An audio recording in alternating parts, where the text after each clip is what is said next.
Joe, P2 in race 1 at Silverstone, it looked very wet out there, and you were challenging John Bennett towards the end. How would you assess the race? Yeah, obviously, I think it was pretty clear to see how much pace we had there. Obviously, we had fastest lap by quite a bit from what I heard, so yeah, I'm really happy with that race. Obviously, we started P4. It was always going to be very, very hard to make any positions after lap 1, so obviously we got a really good start, made sure that we did everything we could, optimised that. And it's a shame I didn't quite manage to take Bennett off the line as well. I think that would have been pretty heroic if I'd have managed that. But yeah, still just really happy with that race, and it shows that we do have pace in wet and dry. And you know, I think that was maybe in a bit of question after Alton with that wet race, and where we struggled quite a bit. I think we've now proved that we do have pace in the wet, and therefore you know, we can challenge in any conditions, and I think that's what we need to win a championship. And how was the visibility out there?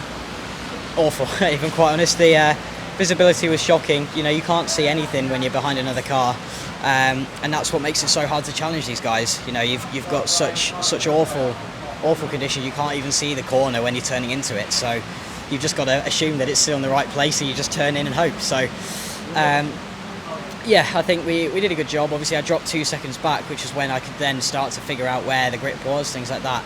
And that was why I then found a lot of pace towards the end. And I think Bennett also started to make a few mistakes. But yeah, I think overall really happy, and it was a good result.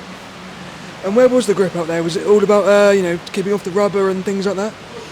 There were some places where a wet line was quicker, some places where you could just basically take the shortest route and just hope that it stuck. Obviously, whenever you're on the inside, you're always going to have to take less corner speed. Just because you're on the rubber, but you know, it's about give and take. You know, if you've got less grip but it's so much shorter distance, you know, it's going to be quicker. So, you know, I was trying all sorts. You know, every lap I'd try something different just to see if I could find any more grip anywhere, and that was why towards the end, you know, I'd found exactly where the grip was, and that was where I was starting to just do the same thing every lap after that. Grip wasn't changing; it was kind of staying about the same. So, yeah, I think that was where the pace came from. And Alex Dunn bogged down off the line, so was it tricky to get the car off the line today?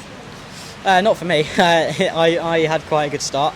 It wasn't the best start I've ever done, to be fair, but it was definitely a good one, and it was good enough to get me off the line in front of 2 others. So yeah, I think I'm pretty happy with that. It's basically everything I could have asked for. You know, it was pretty poor qualifying this morning. I was quite annoyed with that, especially with how it went, and I was being blocked almost every lap, things like that. So yeah, I can be pretty happy. P5 to P2, well, P4 to P2, sorry. I can be pretty happy, and it's a good amount of championship points as well. So yeah, I can be pretty happy with the lead I've now got in the championship. And there was another driver after the race saying that the race should have been red flag. Would you agree with that? Absolutely not. These sort of conditions are what tests a racing driver, and the people that want a red flag are the ones that can't deal with it. I don't know who it was, but those sort of conditions are the ones that tell the good from the great, and that's why I've always liked them. You know, I like to think that these are the sort of conditions where I can make more of a difference than I can in the dry, and that's why I've always loved them. You know, it just tests the driver to their absolute limit, and you know, the amount of, you know, slipping and sliding and aquaplaning that we have. It's all about quick reactions, being quick on the corrections, quick on the steering wheel, quick with everything. And if you're not, then you'll be slow, and that's how it is. So yeah, no, I don't think it should have been red flagged at all. It was definitely tricky, but it was fine to race. And of course, the 2 races tomorrow. What are you expecting there? And it looks like it'll be dry as well. Well, I hope it's not dry, judging by that. But yeah, we'll see what we can do. It's going to be obviously tricky from P12, and I don't know where I am in reverse grid, but probably about P20ish.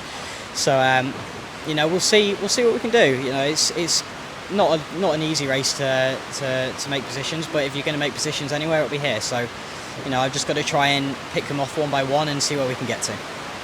Thanks so much. Thank you very much. Great to see you again.